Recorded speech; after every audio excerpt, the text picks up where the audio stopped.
નમસ્કાર, આપ જોઈ રહ્યા છો spark today news. Jambusar police વિભાગ દ્વારા લોક જાગૃતિ અંગે જંબુસર બીએપીએસ સ્વામિનારાયણ મંદિરના સભાખંડમાં લોક દરબાર કાર્યક્રમ યોજાયો હતો। ભારત દેશમાં અંગ્રેજોના સમયથી અમલમાં રહેલો જે Indian penal code, criminal procedure code અને ઇન્ડિયન એવિડન્સ એક્ટના કાયદામાં મોટા પાયે ફેરફાર કરવામાં આવ્યા છે। 1 જુલાઈથી સમગ્ર દેશમાં અમલમાં મૂકવામાં આવ્યો છે। આ અંગે લોકોમાં જાગૃતિ થાય તે હેતુસર ભરૂચ જિલ્લા પોલીસ વિભાગ દ્વારા લોક જાગૃતિના કાર્યક્રમો કરી લોકોને નવા કાયદા અંગે સમજણ આપવામાં આવી રહી છે અને તેને જ અંતર્ગત જંબુસર ખાતે પણ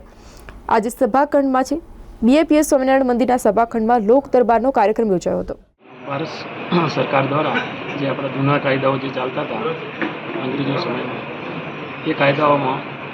સુધારો કરવામાં આવેલ છે, જેમાં 2023માં વિધેયક પાસ કરીને કાયદા અમલમાં મૂકવા માટે 1/7/2024થી એટલે આજથી આ કાયદાઓ અમલમાં આવેલ છે। જે અનુસંધાને જંબુસર પોલીસ સ્ટેશન મારફતે લોકોમાં આ નવા જે ત્રણેય કાયદાઓ છે, ભારતીય નાગરિક સુરક્ષા સંહિતા 2023, ભારતીય ન્યાય સંહિતા 2023 અને ભારતીય સાક્ષ્ય અધિનિયમ 2023, ત્રણે કાયદાનો લોકો સુધી એની જાગૃતિ પહોંચે અને લોકોને એનાથી અવેર થાય અને બીજા લોકો સુધી પણ એ માહિતી પહોંચાડે, એ અનુસંધાને એક લોક દરબારનું આયોજન કરવામાં આવ્યું હતું।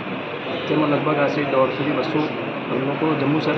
વિસ્તારના હાજર રહેલ છે અને એમાં નવા કાયદા બાબતે જે મહત્ત્વની જોગવાઈઓ હતી જેનાથી નાગરિકોને સીધો લાભ થાય એ બાબતે એમને સમજ કરવામાં આવેલ છે અને કાયદા બાબતે એમનામાં પણ કોઈ પ્રશ્ન હોય તો એ બાબતે પણ એનું સમાધાન કરવામાં આવેલ છે અને આ કાયદાનો વધારે પ્રચાર પ્રસાર થાય એ અનુસંધાને ભરૂચ જિલ્લાના તમામ પોલીસ સ્ટેશન તરફથી પણ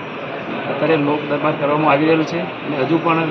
પોલીસ સ્ટેશનના નાના ગામડાઓ, બીટ અને ઓપી સુધી પણ આ કાયદામાં લોકો સુધી માહિતી પહોંચે તે મારફતે પણ પોલીસ હાલમાં પ્રયાસ કરી રહી છે।